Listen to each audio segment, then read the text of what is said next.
Who taught you to hate the texture of your hair? Who taught you to hate the color of your skin to such extent that you bleach to get like the white man? Who taught you to hate the shape of your nose and the shape of your lips? Who taught you to hate yourself from the top of your head to the soles of your feet? Who taught you to hate your own kind? Who taught you to hate the race that you belong to? Don't let anybody make you think that God chose America as his divine messianic force to be a sort of policeman of the whole world. God has a way of standing before the nations with judgment, and it seems that I can hear God saying to America, you are too arrogant. If you don't change your ways, I will rise up and break the backbone of your power, and I'll place it in the hands of a nation that doesn't even know my name. Be still and know that I'm God. Welcome again to Street Talk. My name is Ahmad Shakaraka, and on Street Talk we deal the political, social, and economics here in Michigan, the U.S., and abroad. Now, joining me tonight, Dennis Burnside, Charles Thomas, Paget Maynard. We got a lot to cover, man. Since we're talking about our women, and this was like 1901, 2, or 3, or something like that, and this president of Morehouse College there in Atlanta, years ago, he was talking about something he had read in 1901, 2, or 3 about black farmers, who had made a little money, and he said the more they made, the more they had to be Uncle Tom like, they had to be more respectful to the whites, and they said that the African American woman had to act silly, bad, and all of that, because that's what the white people said the black women was. And nowadays we see that our black women are getting educated, getting all these degrees and stuff like that. But we're going to be talking about some of the health issues that black women suffer from today. And one of the things is that black women represent 65% of the AIDS diagnosed. Where are we at? Well, we're just, as a people, African Americans are in relatively poor health compared to other demographics. About 14% of all African Americans, irrespective of gender, can be identified as being in poor health. Poor health meaning that it's worse than just having a bad cold or needing surgery on a limb. I mean, it's a systemic type disease that is in the process of killing you. So 14%, that's concerning. But then you look at some of the areas that define what that poor health comes from, and you're looking at 38% of all black men are obese. Mm-hmm. I mean, that's almost 4 out of 10. And then African American women, it's about 56% that are obese. Yeah. So we all know how obesity happens. Mm-hmm. Poor diet, lack of exercise, and you can see that in our culture.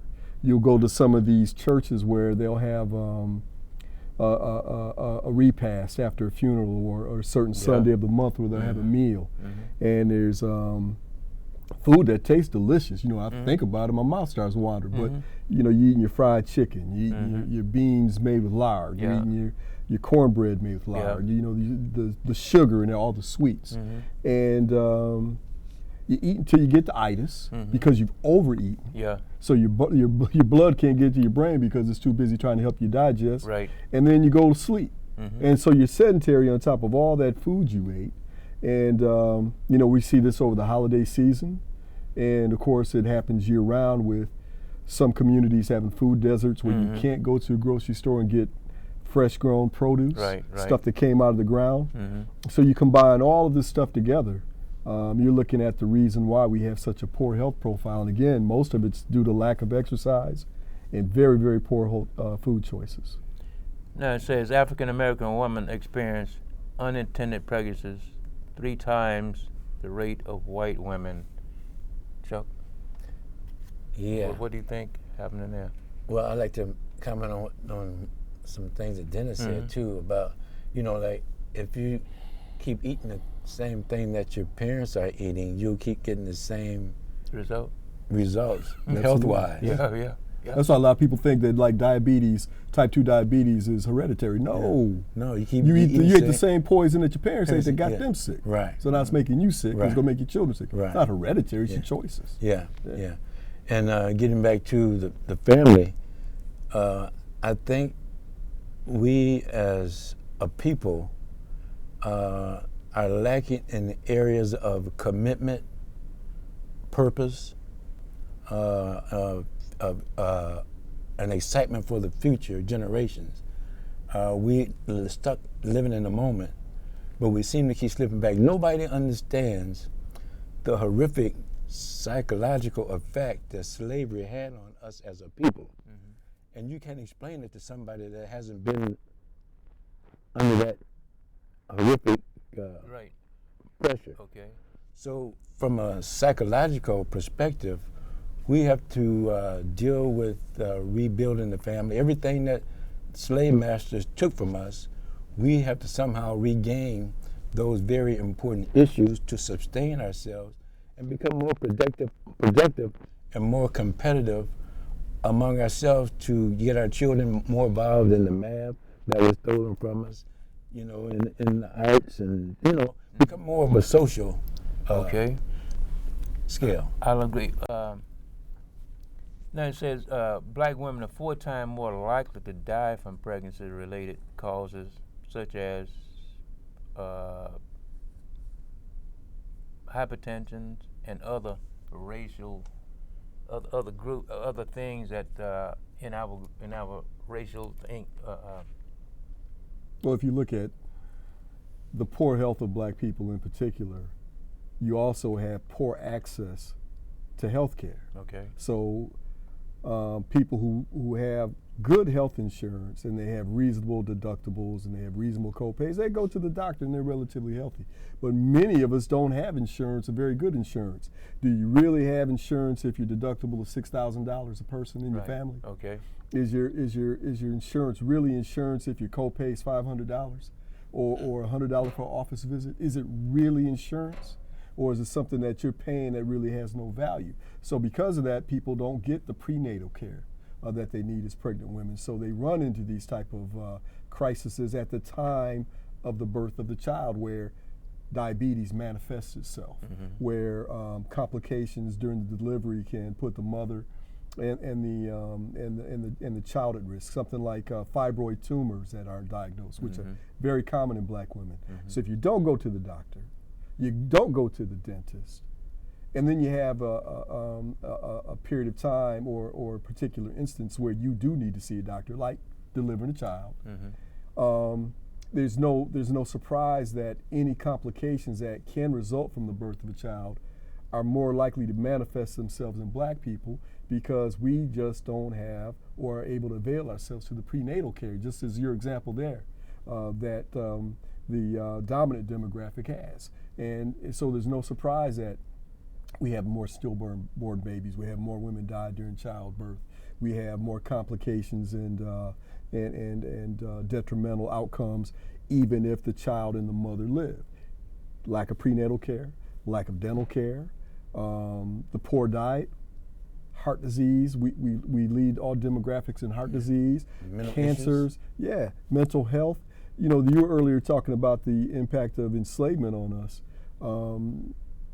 There are studies available now. The New York Times printed an article about a year or two ago that show that our very DNA has been altered by the experience of enslavement, where you can look at people from the same phenotype, from the same geographical area of Africa, and look at them and ponder, why do they not have diabetes 1 or 2 like we have in America?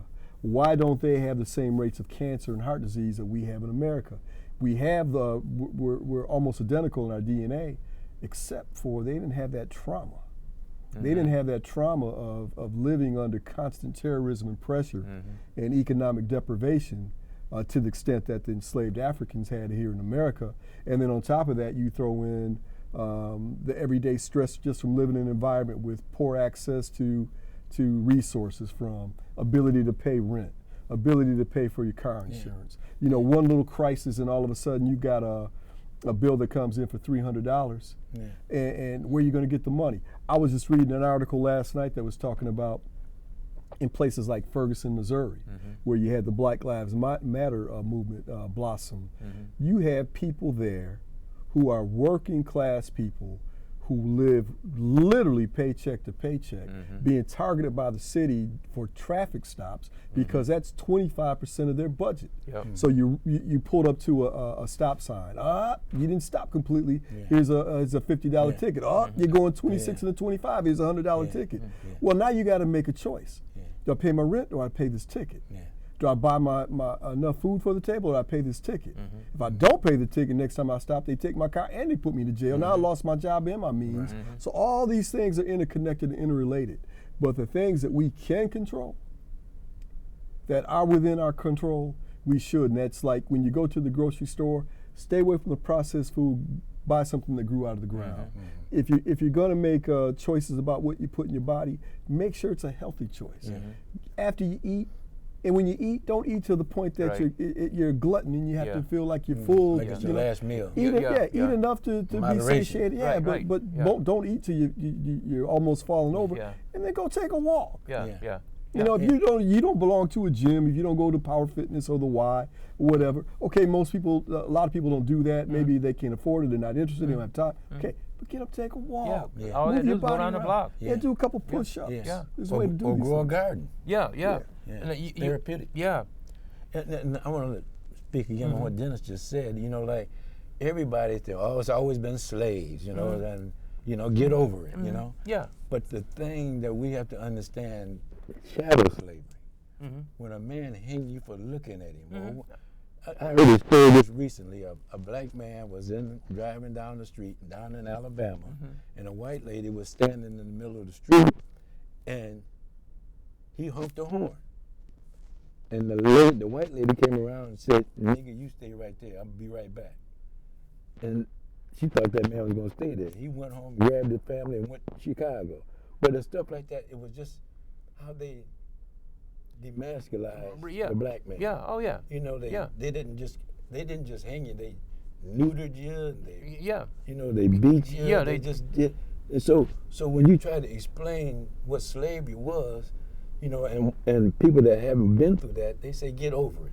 It's a psychological thing. You can work generation to generation. You were saying, Patrick. Dennis made an important point there just now, and it goes back to what he said earlier.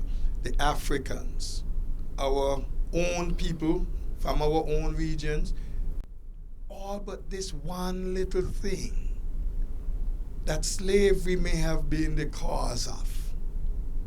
But he also talked about their feeding habit, their eating habit. We eat almost till up here.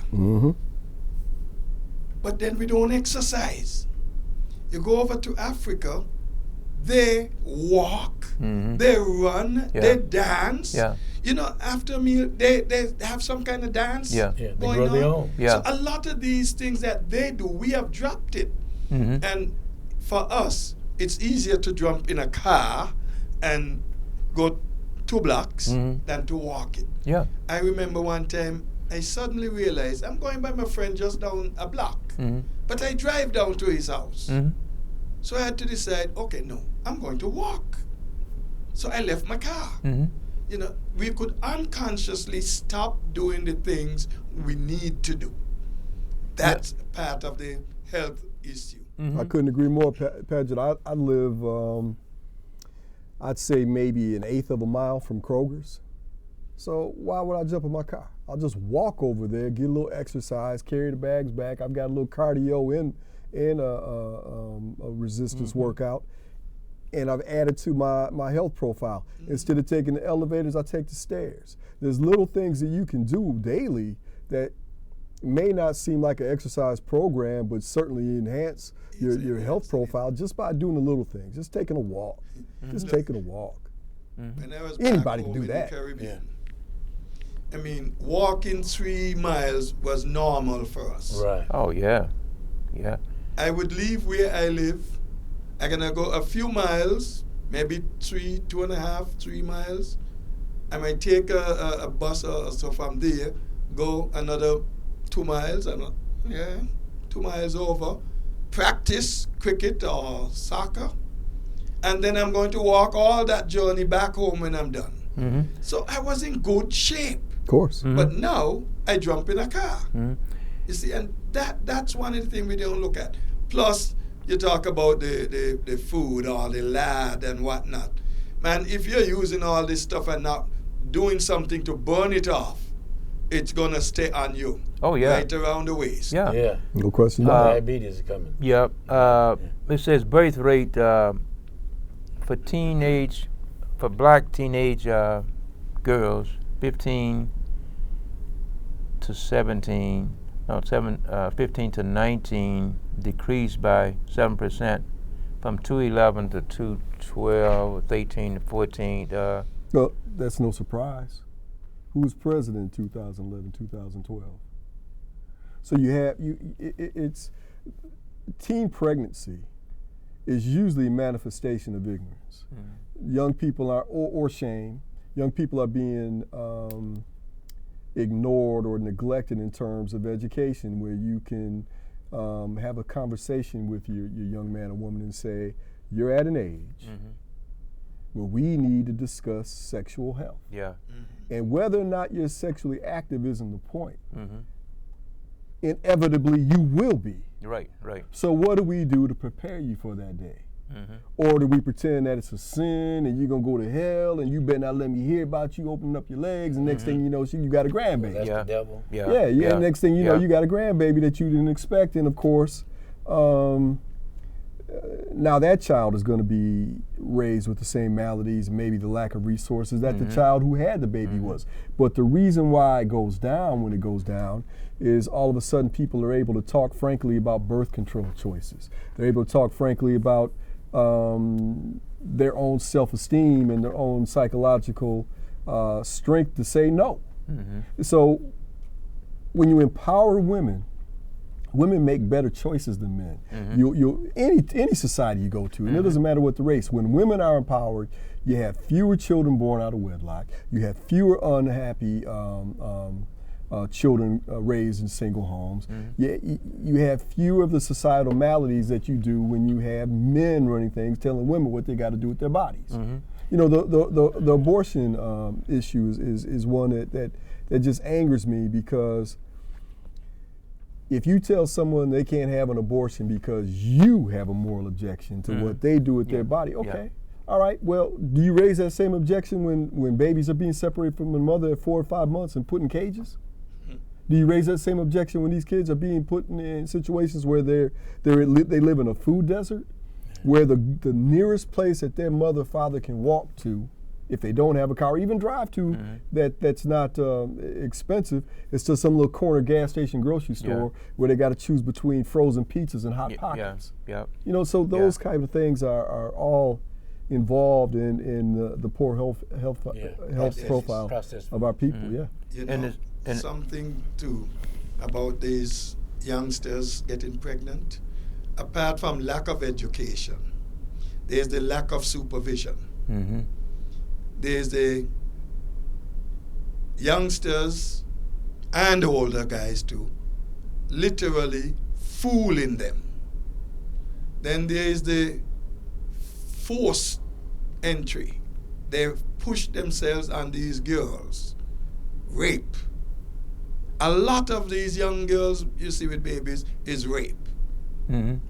And they can't talk about it because if you say anything, I'm going to kill your mother and your brother and your sister and everybody. And so you got to, now that's more stress on this kid. Pregnant is one. Now the stress of having to keep all of this inside. So it's really putting some imbalance in the system. Yeah. We got to take some time and spread the word. Help our youngsters to understand. When they talk about sex ed in school, it's not saying you must go and do it.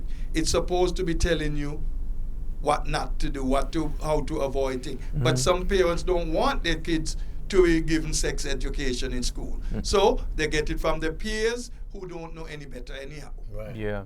Well, on top of that, man, I mean, we need to be frank about it. The way our body is designed, both our physical and our mental, at a certain point in life, you desire sex. It's a powerful drive. Yeah. It's a great. With the clothes they're wearing. So well, even but I don't care if they're wearing a sackcloth. The idea that you don't feel what you feel as your body's designed to feel is stupid. Why be in denial about it? You better not wear that short dress. You better not be home at 11. You better do this. Well, still, if somebody wants to have sex, they're going to have sex. They so will it's have better. it. Whether you see it or not, they're going to find a way. Well, yeah, it's a powerful drive. It's biological. It's natural. It's the way God made us. So why not talk about options like protecting yourself against unexpected pregnancies, protecting yourself against sexually transmitted diseases, about making choices about the type of people that you're around so that some older man can't statutorily rape a young girl by seducing her with promises that he can't keep. I mean, all these things are in play, but I think the one thing that we need to stop doing is being in denial about this kind of thing. You know, if it, you know, the clothes you wear, okay, they can be provocative. We all know that. But they also can be provocative just by the fact that the young woman is attractive or the young man is attractive. It doesn't matter what they're wearing. So if you know that going in, let's sit down and talk about it. Let's see what we're going to do to prevent this type of thing. Go ahead, Chuck. You was about to say. No.